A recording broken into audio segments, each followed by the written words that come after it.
Okay, finally in section 1.4, we want to discuss composite functions. A composite function is whenever the range of one function becomes the domain of an outside or second function. If that doesn't make a lot of sense to you right now, that's okay. I think it'll make sense as we do a couple of examples here. Now, the notation that we use, you'll see right here, this is f circle g of x. So this is not multiplication. It's read f circle g or f composed with g, or what I'll typically say is this phrase right here, f of g of x. And when we say f of g of x, it's understood that g of x has been placed inside of f of x. And so in the previous example, on your previous video in example 2, we had this function square root of x plus 1, and I want to show you that that was actually a composite function because it was made up of two different pieces. So I'm going to say let f of x equal to the square root of x, and then in a different color I'm going to say g of x is equal to x plus 1. And so if I perform the operation f of g of x, then what does this equal to? Well, what this means is that I'm going to replace g of x, which is in red here, with its function name, which is x plus 1. And so this is going to end up saying f of x plus 1. Okay, but what does f of x plus 1 really mean? Well, let's think back to Algebra 1. What does f of 2 mean? F of 2 just means plug 2 in for x, right? And so that's exactly what we're going to do here. It's just that instead of plugging in a number for x, we're going to plug in an expression, x plus 1, in for x. And so the way that this looks is that this is going to equal to f of x plus 1. And so f is the function square root of x, so this is going to be square root of, but instead of x, I'm going to replace that x with x plus 1. And so that's how we end up with this result that f of g of x is equal to the square root of x plus 1. So we're essentially just taking functions and putting them inside of other functions. Okay, we're actually going to start off with some easier problems, and so there are actually two questions just wrapped up in one here in example 3. So for example 3, we want to first of all find f circle g of 3, and then secondly we want to find g circle f of negative 2. Okay, so I'm going to do my best to use different colors here so that hopefully this is making sense. And so first of all, what does f circle g of 3 really mean? Well, it means the following. It means that you have an outside function f, and on the inside you have g of 3.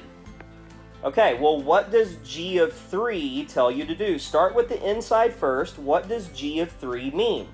It means to plug in 3 for x into the function g of x. Well, my function g of x is x squared plus 2. And so this inside part is going to say 3 squared plus 2. Okay, I'm going to go ahead and simplify that. So when I simplify that, I'm going to get f of 3 squared is 9 plus 2 is 11. And so now this problem says f of 11. Well, what does f of 11 mean? F of 11 means to plug the number 11 in for x into the function f of x. And so what is the function f of x? It's 2x minus 3, and so I'm going to have 2 times an x and then minus 3, and the x that's getting plugged in there is the 11 from before. And so what is the answer going to be here? 2 times 11 is 22, minus 3 is 19. Okay, so that's the answer to the first part here. Let's do the second part. And so this is going to be g circle f of negative 2. And so again, by definition, we know that this is, and I'm going to try to use the same colors here for f and g, so bear with me and let's see if I can do this. G of f of negative 2. Okay, so what does f of negative 2 mean? That means to plug negative 2 into the function for f of x. And so we're going to substitute negative 2 into our function f of x. And so that's going to say 2 times negative 2 minus 3. If we go ahead and simplify that, it's going to become g of negative 7. 2 times negative 2 is negative 4, minus 3 is negative 7. And then what does g of negative 7 mean? It means to plug negative 7 into the function for g. So my function for g says x squared plus 2, and the number that I'm plugging in for x here is negative 7. And so once I simplify that and get 51, I am finished. Now for letter B, this is very similar here. I'm going to try to not have to use different colors, but if it helps you to use different colors, then by all means use different colors. But let's go ahead and start here with the first question. F circle G of 3. And so once again, by definition, we know that this is f of g of 3. And so the first thing is to figure out what what g of 3 is. And so again, plugging 3 into my function for g of x, which is right here, that's going to be the square root of 3 plus 1, which when I simplify is going to give me f of the square root of 4, and the square root of 4 is 2. Okay, and then what is f of 2? Well, that just means to plug 2 into the function for f, and so that's going to be 2 squared plus 4, which will be 4 plus 4, which will give a result of 8. And then secondly, we want to find g circle f of negative 2. Okay, so by definition, we know that this is g of f of negative 2. And so we start on the inside. What does f of negative 2 mean? It means to plug negative 2 into the function f of x. And so substituting in negative 2 is going to give me negative 2 squared plus 4. And negative 2 squared is 4 plus 4 is 8. So this is going to become g of 8. And g of 8 means to plug 8 in for x into the function g of x. And so this is going to be the square root of 8 plus 1, which is the square root of 9, for an answer of 3. Okay, example 4 is going to be a little bit more challenging because our answer is not going to be numerical like it was in example 3, and we're going to have to state the domain of f of g of x and g of f of x.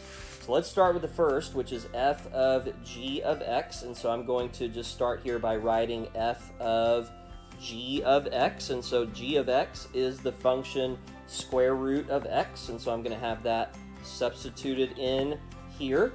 Now, here's the key important piece whenever we do composite functions. Whatever the inside function is, which in this case, the inside function is the square root of x, the domain restrictions on the inside function have to carry over to the new function. That's a very important aspect of these problems. And so what we need to do really before we get started is we need to look at the restrictions on both of these functions. So starting with f of x, you have x squared minus 1. Well, that doesn't have any restrictions on it, and so there aren't going to be any domain restrictions because you don't have a square root, a denominator, or a logarithm. But for g of x, you have a square root, and we know that for square roots, the radicand, which in this case is just x, has to be greater than or equal to 0. So my domain restriction there is that x has to be greater than or equal to 0. And what I like to do is I like to come over here and write that underneath the inside function just as a way to helpfully remind me what is going on and the fact that that inside function has to have its restrictions carry over. Okay, now what does it mean f of the square root of x? It means to take the function square root of x and substitute it into the function for f of x. So we have f of x here, x squared minus 1 is what that looks like. And so I'm just going to kind of put that as a skeleton piece. And what are we plugging in for x? We're replacing x with the square root of x. And so we have what looks like square root of x squared minus 1. And so this is going to equal to, and I'm just going to do a little bit of simplifying here because I can. This is going to be x minus 1.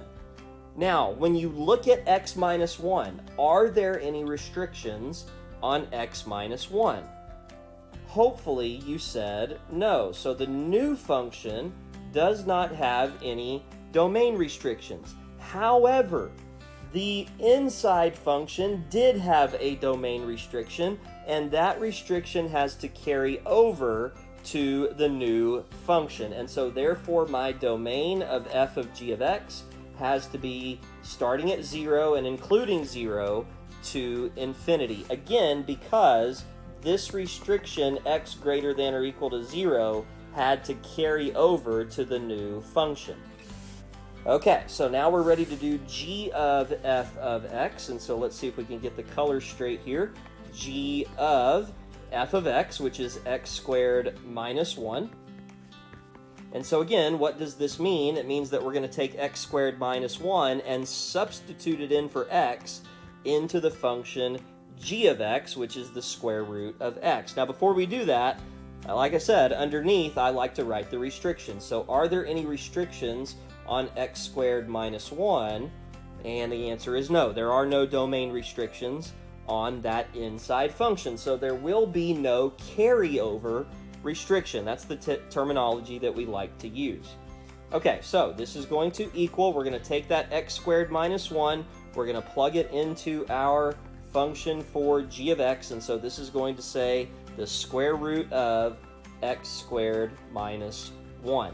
Now, before you get any fancy ideas of trying to simplify anything there, let me just tell you right now, nothing will simplify, so please don't try to be a hero by simplifying something there that can't be simplified. The answer is just simply square root of x squared minus 1. And if you want to have a further explanation of that, I'd be more than happy for you to ask me about it later, and I can explain in further detail why this doesn't simplify anymore. But for now, I just want you to take my word for it. Square root of x squared minus 1 is finished. Now, we do have to talk about the domain. There are no carryover restrictions. However, the new function has a radical, and therefore it has a restriction, namely that the radicand x squared minus 1 has to be greater than or equal to 0.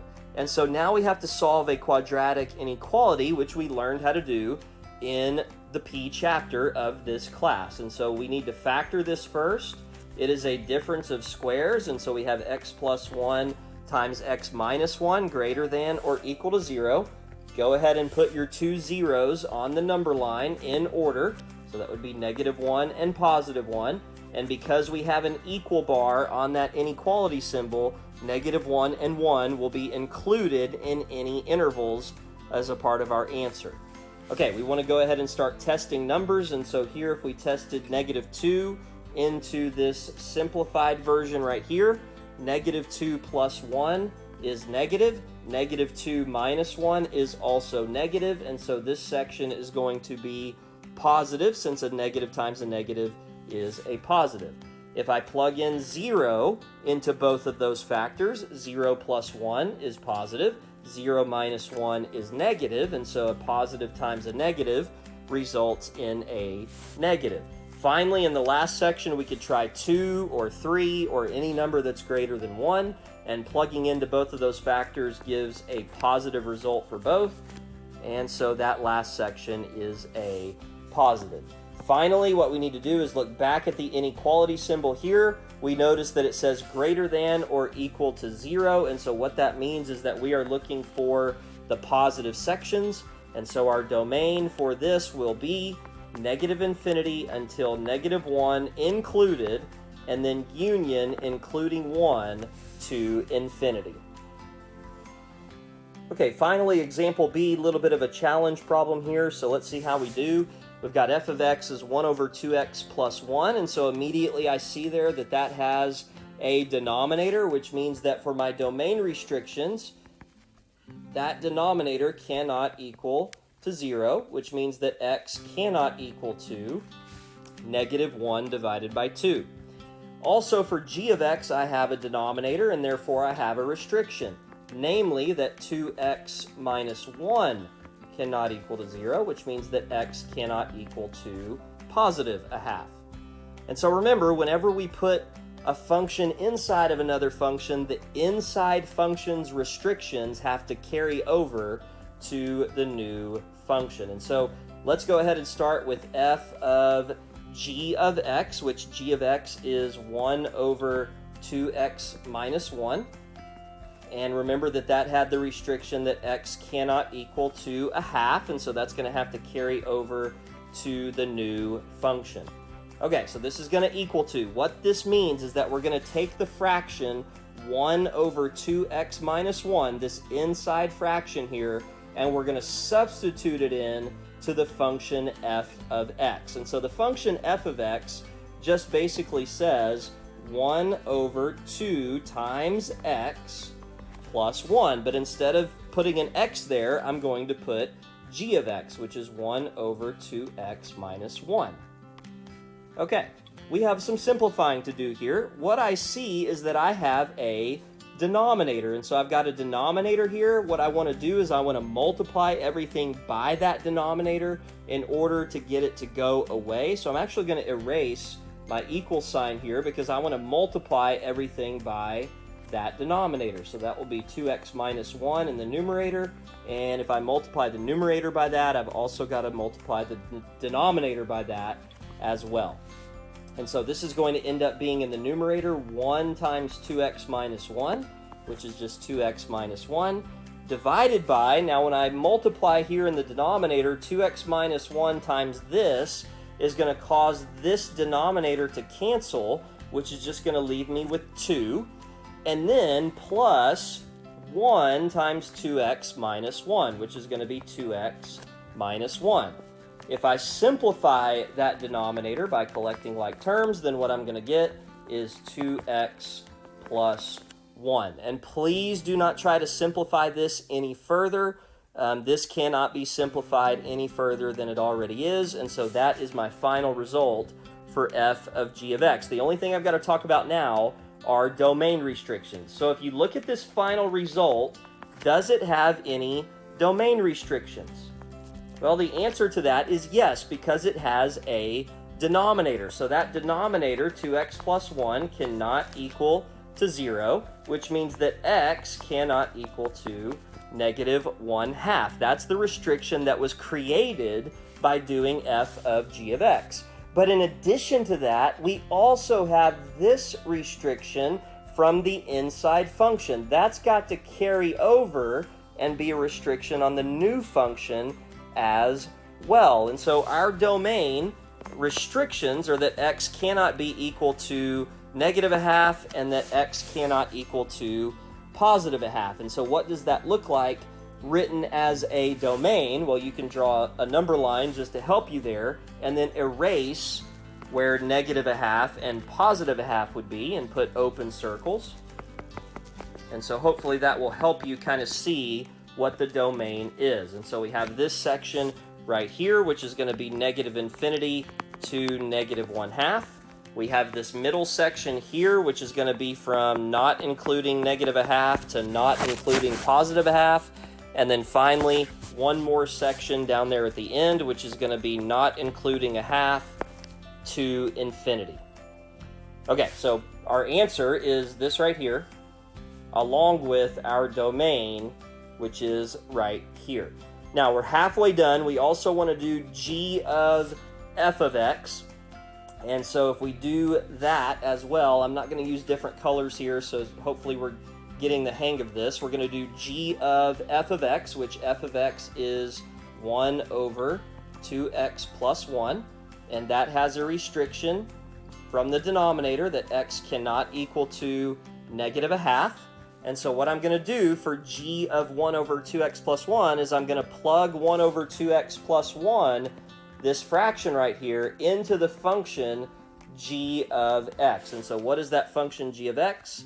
It is 1 over 2 times x subtract 1. But what is x here? It is 1 over 2x plus 1. Now, I want to do the exact same thing that I did before, which is multiply by the denominator in order to get rid of it.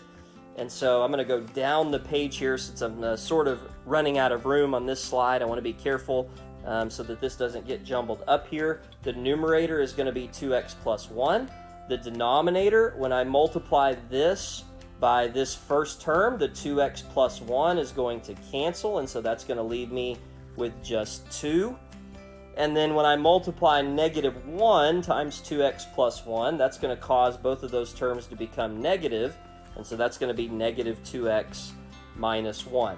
Simplifying in the denominator just gives me 2x plus 1 divided by negative 2x plus 1.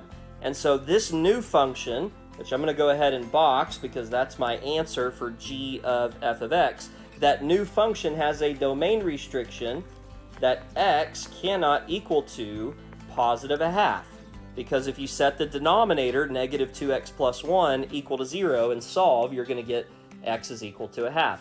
Don't forget that there is also a carryover restriction here. So this carryover restriction from the inside has to carry over to the new function as well. So x cannot equal to negative a half, and therefore what is our domain of g of f of x? It is exactly the same, sort of a coincidence here. Sorry, got distracted and wrote the wrong thing. Negative infinity until negative a half, not included. And like I said, this is just a coincidence that it's the same domain.